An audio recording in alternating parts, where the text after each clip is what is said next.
Indo British advanced pain clinic నొప్పి మాయం surgery దూరం ఫర్ అపాయింట్మెంట్స్ 9155515563.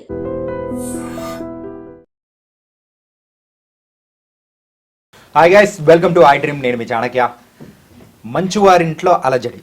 అసలు ఏం జరుగుతుందో ఎవ్వరికి ఏమర్థం కావట్లేదు. ఒక్కసారిగా తండ్రి మీద కొడుకు, కొడుకు మీద తండ్రి ఒకరినొకరు ఆ కంప్లైంట్స్ అనేది కూడా, పోలీస్ కంప్లైంట్స్ అనేది కూడా ఇచ్చుకున్నారు. అసలు ఏం జరుగుతుంది, ఏంటి, వీటన్నిటి గురించి కూడా మనం విశ్లేషించడానికి ఇప్పుడు మనతో పాటు కూడా సీనియర్ ఫిలిం జర్నలిస్ట్ అలాగే ఫిలిం క్రిటిక్ అయిన మరి అప్పాజీ గారు ఇప్పుడు మనతో పాటు ఉన్నారు. మరి ఆయన తెలుసుకున్నాం. సార్ నమస్తే. సార్ నమస్తే చాణక్య. సార్ అసలు ఈ అలజడి గల కారణం ఏంటి? ఎందుకు ఇలాంటి అలజడి మెయిన్గా ఇప్పుడు ప్రెసెంట్ సర్క్యులేట్ అవుతుంది? ఏంటి అసలు దీని వెనకాల రీజన్స్ ఏంటి? అంటే ఇప్పుడు నువ్వు ఇందాక ఒకరి మీద ఒకరు పరస్పరం ఫిర్యాదులు చేసుకున్నారని చెప్పి అన్నావు. అది రాతపూర్వకంగా అయితే ఫిర్యాదులు చేసుకున్న ఇది లేదు. అంటే వాళ్ళు ఫోన్ చేసి అన్న కంప్లైంట్ ఇచ్చుకున్నారేమో తప్ప రాతపూర్వకంగా లేవు. అది మోహన్ బాబు నుంచి అధికారికంగా ఖండన కూడా వచ్చింది. మా కుటుంబంలో అటువంటి ఇదేం లేవు, దయచేసి ఇటువంటి వార్తలను ప్రసారం చేయకండి అని చెప్పి వాళ్ళ పిఆర్ఓ ఒక ప్రెస్ నోట్ కూడా పంపించడం జరిగింది. అవును సార్. కానీ దానికి విరుద్ధంగా అంటే మా ఇంట్లో అటువంటి గొడవలు ఏం జరగలేదు, దాడులు జరగలేదు అని వాళ్ళు ఖండిస్తే మంచు మనోజ్ ఒక హాస్పిటల్కి వెళ్ళడం, అక్కడ ట్రీట్మెంట్ చేసుకొని మళ్ళీ రావడం, ఇవన్నీ అది చాలా కెమెరాలు, చాలా ఛానల్స్ అవి వచ్చి దాన్ని కవర్ చేసేలాగా మరి ఎవరు దానికి సంబంధించిన సమాచారం అందించారో మనకు తెలియదు. కానీ అది విస్తృతంగా అన్ని ఛానల్స్లో రావడం వల్ల ఇప్పుడు పరస్పర విరుద్ధమైనటువంటి ఇవి చర్చనీయాంశం అవుతున్నాయి. జనరల్గా ఆస్తుల గొడవలు కానీ మరొకటి కానీ అన్నదమ్ముల మధ్య గొడవలు అన్ని కుటుంబాల్లో, ప్రతి 2 కుటుంబాల్లో ఒక కుటుంబంలో నాకు తెలిసి జరుగుతుంటాయి. సర్వసాధారణమైనటువంటి విషయం, గరగరికి కహాని అని చెప్పి. అయితే ఇది జనరల్గానే సెలబ్రిటీస్ సంబంధించిన ఇది కాబట్టి దీనికి ఎక్కువ మనం వార్తల్లో విస్తృత ప్రచారం కల్పించడం అనేది జరుగుతుంది. ఓకే సార్, ఏంటంటే మోహన్ బాబు గారి అనుచరుడు తన మీద దాడి చేశాడు అని చెప్పేసి మంచుగా మన మనోజ్ గారి వర్గం దగ్గర నుంచి కూడా వస్తూ ఉంది. సో ఇందులో ఎంతవరకు అంటే రాతపూర్వకంగా లేదు కదా. ఇప్పుడు మనోజ్ కూడా హాస్పిటల్కి వచ్చాడు, లోపలికి వెళ్ళాడు, ఆ విజువల్స్ ఉన్నాయి, లోపలికి వెళ్ళిన విజువల్స్ ఉన్నాయి, లోపల ట్రీట్మెంట్ తీసుకొని మళ్ళీ బయటకు వచ్చేసిన విజువల్స్ ఉన్నాయి తప్ప అతను ఎవరితోటి మాట్లాడలేదు. తన మీద దాడి జరిగిందని కానీ లేకపోతే మరొకటి కానీ మాట్లాడలేదు. కాకపోతే అతను ఏదో ఒక విషయం ప్రూవ్ చేయాలనుకుంటున్నాడు, దానికి ఒక ఎవిడెన్స్ లాగా ఉండాలని కోరుకుంటున్నాడనే విషయం మాత్రం మనకి తెలుస్తుంది. మరి ఇది ఏ విధమైనటువంటి మలుపులు తీసుకుంటుందో మనం చూడాలి. అయితే చాణక్య అంతకుముందు కూడా మంచు విష్ణు, మంచు మనోజ్ మధ్య ఇలా గొడవలు జరిగాయని చెప్పి వార్తలు రావడం, ఆరోపణలు చేసుకోవడం, మంచు మనోజ్ ట్వీట్ చేయడం, ఇవన్నీ జరిగాయి. తర్వాత అది జస్ట్ ఒక టీ కప్పులో తుఫాన్ లాగా అయిపోయింది. మనోజ్ వాటిని ఏదైతే తను ట్వీట్ చేశాడో అది డిలీట్ చేశాడు. తర్వాత మంచు విష్ణు అన్నాడు ఇది తను చేసే రియాలిటీ షోలో ప్రచారంలో భాగంగా చేశాడు ఇది అని చెప్పి తను అన్నాడు. మంచు మనోజ్ కూడా వాటన్నిటిని తోసిపుచ్చాడు.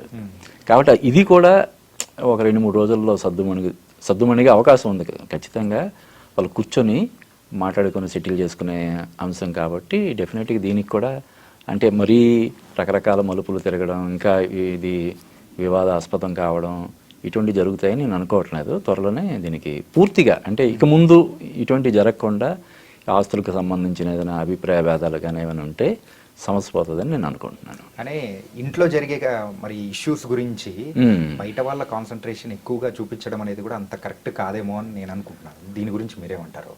అంటే శ్రీశ్రీ ఏదో ఒక ఇది ఉంటుంది, వ్యక్తుల ప్రైవేటు జీవితాలు వారి సొంతం, పబ్లిక్లోకి వస్తే ఏమైనా అంటామని చెప్పి. దీన్ని ఎవరైనా దీని గురించి చర్చించుకున్నారన్నా లేకపోతే డిబేట్ చేశారన్నా దాన్ని కూడా మనం తప్పు పట్టలేము. ఎందుకంటే సెలబ్రిటీ కదా, మోహన్ బాబు మామూలు ఇది కాదు కదా. ఆయన పద్మశ్రీ గ్రహీత, పెదరాయిల్ లాంటి ఎన్నో సూపర్ డూపర్ హిట్స్ ఉన్నాయి. రాజ్యసభ సభ్యుడిగా కూడా ఆయన చేశాడు. తెలుగుదేశం పార్టీలో ఒకప్పుడు క్రియాశీలకంగా ఉన్నాడు. తర్వాత వైసీపీ తరపున కూడా కొంత ప్రచారం చేశాడు. తర్వాత ఇంక రాజకీయాల నుంచి ఇంక నేను తప్పుకుంటున్నానని చెప్పడం జరిగింది. అంటే వీటన్నిటికంటే కూడా ఆయన నిర్వహించే తిరుపతిలో ఆయన నిర్వహించే విద్యానికేతన్ అనేది చాలా మన స్టేట్లోనే మన 2 రాష్ట్రాల్లో కూడా one of the leading education institutions. కాబట్టి ఆయన ఇన్స్టిట్యూషన్స్లో చదువుకున్న వాళ్ళే కొన్ని వేల మంది లక్షల మంది ఉంటారు.